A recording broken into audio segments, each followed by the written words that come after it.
Hey guys, welcome to the 50-second C# tutorial that I'm making for the new Boston. And in this tutorial, I'm going to be showing you how to use the math class. So all you're going to need for this tutorial is a button and a label. Once you have those on your form, just double click on the button. So in order to access the math class, we're just going to want to type out math.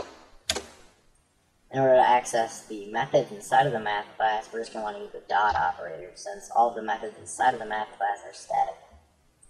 The first method that we're going to be looking at inside of the math class is the absolute value method. And this will just return the absolute value of a number. So if we just put -4 in here, it will just return the absolute value of -4.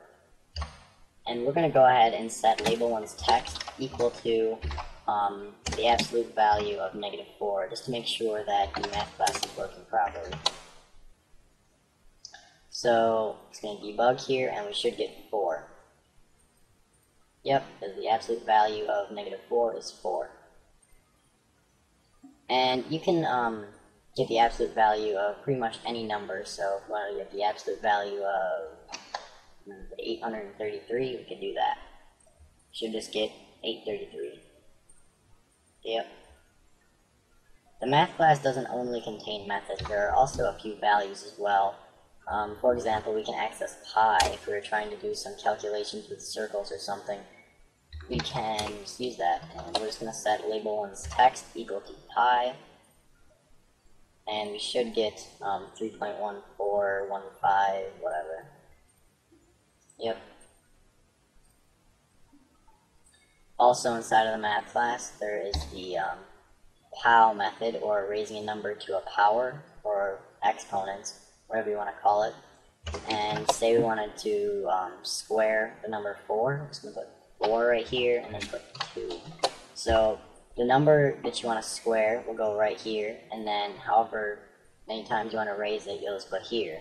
And we just want to do 4 to the second power, or 4 squared, or whatever you want to call it. And we're just going to use the .toString method here to convert it into a string so that we can set it as label one's text. And we should get 16, since 4 squared is 16. Yep. And you can put any numbers here, just, I don't know, if you want to do 32 to the 4th power, you could do that as well. Should get, I don't know, some crazy number. Yep. Also in the math class, there is the round method, and the round method will basically round any double value, or any number that has a decimal point in it. So say we want to round 4.7, well, it'll do that. It'll return 5, since 4.7 rounded to the nearest whole number is 5. Again, we're just going to have to convert it into a string here. So now when we click button 1, we should just get 5.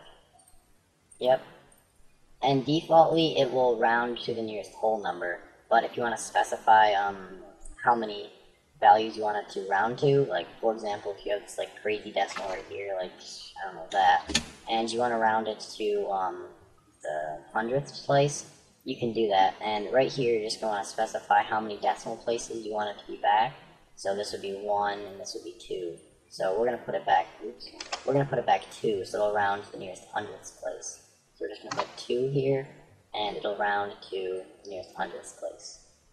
So we should get like 4.73, because this is a 4 right there. Yep.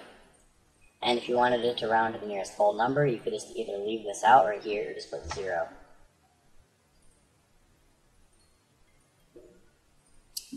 So that's pretty much it for this tutorial on using the math class. I know I didn't go over every single method inside of the math class, but they're pretty self-explanatory. They give a nice little tooltip right after it.